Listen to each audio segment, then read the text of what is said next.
Nu, ko optimizēsim atkal laiku, naudu, pastāstot par iepakojumu, to, kā taisīt iepakojumu priekš saviem produktiem. Tad, ja jums ir kaut kas ļoti ekskluzīvs produkts, tad noteikti tās var būt tās šādas kapas kastes, cietas, ekskluzīvas un ļoti, ļoti prestižas. Ja?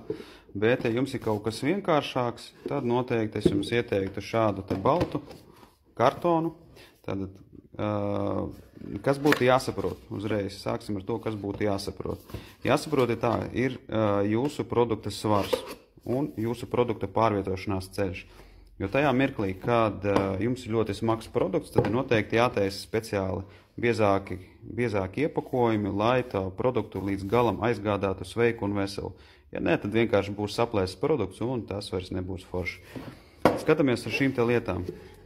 Šis ir saucamā kapa. Jā, tad, lai šo te konstrukciju uztaisīt, lai šādu iepakojumu sagatavot, ir nepieciešama speciāla konstrukcija. Sastāv viņa no 6 daļām, līdz ar to būs 6 dažādi naži, kas jau pēc būtības maksās diezgan dārgi. Plus arī viss roku darbs apstrādāts, sataisīts, sagatavot. Līdz ar to tur ir jārēķinās ar vairākiem eiro kā minimums par šo iepakojumu. Protams, viss ir atkarīgs no daudzuma, cik mēs ņemam, bet lielākoties tie daudzumi ir kaut kādi 100, varbūt pat pāris tūkstošos. Jā. Tāpatās tā cena būs diezgan iespaidīga. Tāpēc jautājums, vai jums tas ir nepieciešams un vai jūsu produkts tiešām ir tik dārgs, jo šādās kastēs produktus var likt, ja viņi jau sākas no vairākiem desmitiem eiro, tas nozīmē sākot no 50-100 eiro vērtības dāvanas, tad jau var to likt, jā.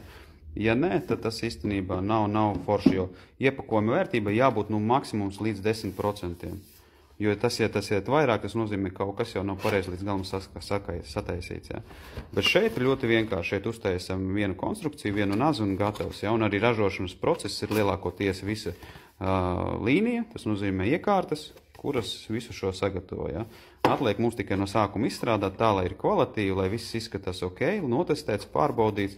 Un tad mēs liekam iekšā. Ja. Šādus iepakojumus atkarībā no daudzumiem, tur var būt tās 10 centu līdz pat vairākiem eiro. Ja.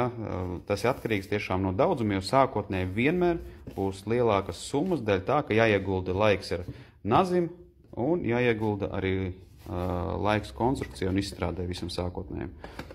Tā kā aizsūti draugam, lai kļūst vieglāk, lai nemokās, lai saprot, kur ko var sataisīt.